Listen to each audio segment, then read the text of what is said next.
तो हमारी मैगज़ीन के थ्रू आप समाज को या जो भी बुराइयाँ चल रही हैं समाज में, यूथ को लेकर, बच्चों को लेकर, महिलाओं को लेकर आप क्या संदेश देना चाहेंगे?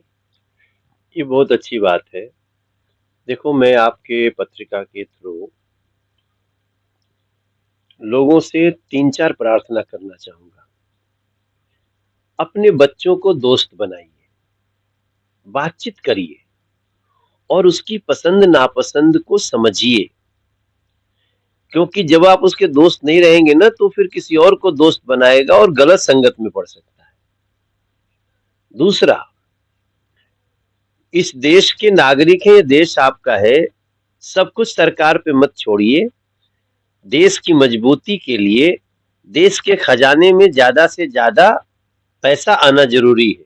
तभी उसका रिटर्न आपको होगा कि जैसे अभी देश में बहुत पैसा आया तो जीएसटी से सस्ता सामान हुआ। जी। आप स्वदेशी अपनाइए, अपने देश में बनी हुई चीज़ें। अब आईफ़ोन भी देश में बन रहा है, बड़ी-बड़ी बदलाव हो चुके हैं।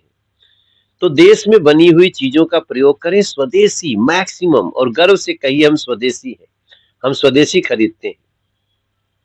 तीसरा, हम कोशिश करते हैं कि जो सरकार की योजनाएं आ रही हैं उसका लाभ लीजिए।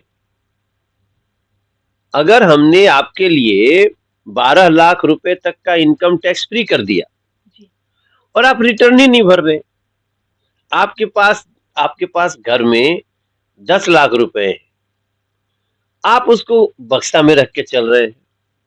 किसी दिन कोई आया, उठा लिया, चोरी हो गई, आप झूठे रिपोर्ट लिखाने जाएंगे। और जैसे ही वो पैसे आप अकाउंट में रखेंगे तो दिखेगा कि देश में इतना पैसा है। उसी से हमारी जो आर्थिक शक्ति हम बनते हैं ना, वो उसी से होता है कि अकाउंट में कितना पैसा है इस देश के लोगों के। इससे हमारा देश विकसित होता जाएगा, क्योंकि आप अकाउंट में रखेंगे तो उसका लाभ देश के प्रत्येक व्यक्ति के साथ आपको भी मिलना लगेगा।